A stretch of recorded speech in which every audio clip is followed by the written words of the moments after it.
Hai adik-adik, kembali lagi dengan Kak Rina di online Lesson Awan.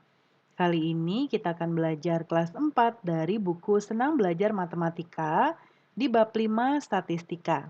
Kita akan bahas penyajian data dalam diagram batang di bagian Ayo Mencoba halaman 168 sampai dengan 169. Yuk di-subscribe dulu, klik loncengnya, like dan share juga ya. Gimana kabar adik-adik hari ini? Semoga semuanya dalam keadaan sehat. Nah, sekarang adik-adik kita akan menjawab soal nomor 1. Meli adalah ketua kelas 4A. Ia akan membelikan sejumlah kebutuhan alat-alat tulis di koperasi sekolah untuk teman-teman sekelasnya.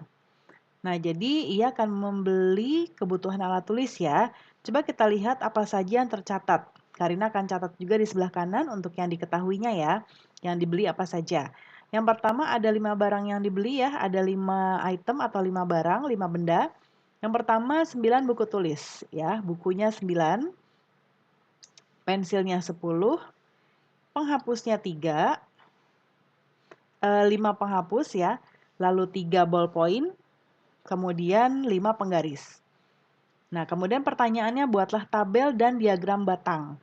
Nah, dari data ini kita bisa membuat tabel seperti ini ya. Nah, untuk tabel ini bisa ditukar ya adik-adik, boleh nama barangnya sebelah kiri, jumlah barangnya sebelah kanan, bebas ya. Nah, ini tinggal dituliskan saja buku 9, pensil 10, penghapus 5, ballpoint 3, dan penggaris 5. Lalu untuk diagram batangnya buku ya, kita buat garis aksisnya atau garis sumbunya ke sini. Yang kanan ya, ini adalah nama barangnya, adik-adik tuliskan buku, pensil, penghapus, ballpoint, dan penggaris. Lalu yang ke atasnya ini jumlah barangnya.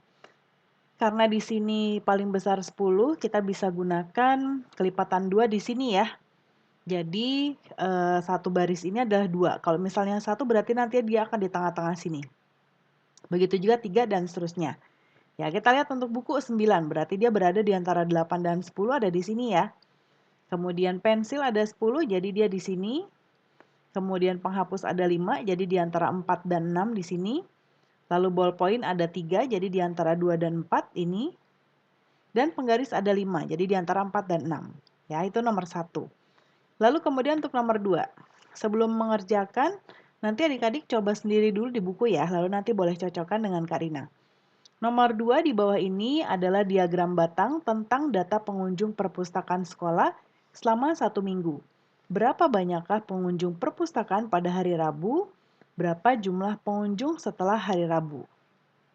Kita lihat di sini ya. Nah, ini diagram batangnya. Hari Rabu itu ada... Nah, ini dia di sini ya. Nah, ini karena datanya terlalu kecil, coba Karina besarkan. Nah, ini dia perkelipatan, garis kecilnya kelipatan 2 ya. Jadi kalau di sini dia 28 orang. Lalu jumlah pengunjung setelah hari Sabtu.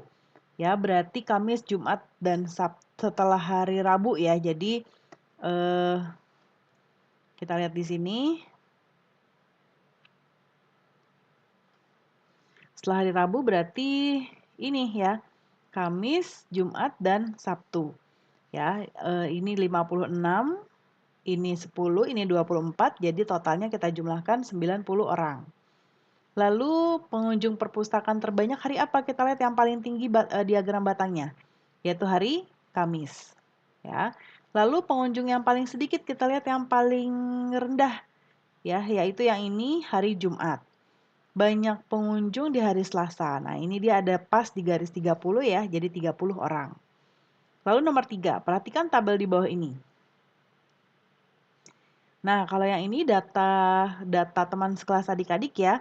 Lalu buat diagram, nah ini Karina contohkan. Misalnya adik-adik dapat banyak siswanya adalah ini. Kalau terus tuh yang gini ya, misalnya adik-adik mau ngitung dapat teman jalan kaki, taruh 1. Oh, kemudian ada beca motor berapa. Nah, ini tuh terus tuh yang seperti ini. Ya, 1, 2, 3, 4 coret. 1, 2, 3, 4 coret. Supaya nanti adik-adik bisa menentukan 1 gini 5, ini jadi 10, dan seterusnya ya. Nah, kemudian ini frekuensinya jadi berapa? Nah, ini ya, Karina sudah contohkan. Misalnya yang naik mobil ada 2, jalan kaki 12, beca 6, angkutan kota 16. Cara membuatnya sama seperti tadi, kita buat garis lurus seperti ini. Yang mendatar ini adalah kita berikan keterangannya ya sesuai dengan yang ada di sini nih. Kemudian baru kita hitung ya. Untuk motor tadi ada 2, ini kelipatan 2 ya. Kemudian jalan kaki ada 12, dia di sini. Beca ada 6. Kemudian angkutan kota 16 ya. Kemudian berikutnya nomor 4. Di bawah ini disajikan tabel banyak siswa jaya menurut kelas dan jenis kelaminnya. Buatlah diagram batang dari tabel tersebut. Sumbu datar adalah kelas, sumbu tegak adalah siswa laki-laki dan perempuan. Nah, di sini berarti ada 2 batang ya. Jadi seperti ini. Untuk yang mendatar tadi katanya kelasnya ya 1, 2, 3, 4, 5, 6. Lalu yang sumbu tegaknya adalah banyak siswanya ya. Untuk banyak siswanya Karina buat yang biru ya. Biru itu adalah laki-laki. Yang merah atau marun lah itu ya adik-adik ya, adalah perempuan ya. Nah, di sini laki-lakinya 9 ada kurang lebih ada di 19 ada di sini. Kemudian ini 13 ada di sini. Ya, kemudian yang laki-laki kelas 2 ada di sini ya, kelas 3, 4, 5 dan seterusnya. Ini cara membuat diagramnya. Nah, pembahasan kita sudah selesai ya adik-adik. Semoga pembelajaran kita kali ini bisa bermanfaat. Jangan lupa di-subscribe, klik loncengnya, like, dan share juga. Terima kasih sudah menonton sampai akhir. Mohon dimaafkan apabila ada kesalahan dalam perkataan maupun dalam materi yang diberikan. Sampai jumpa di pembelajaran berikutnya.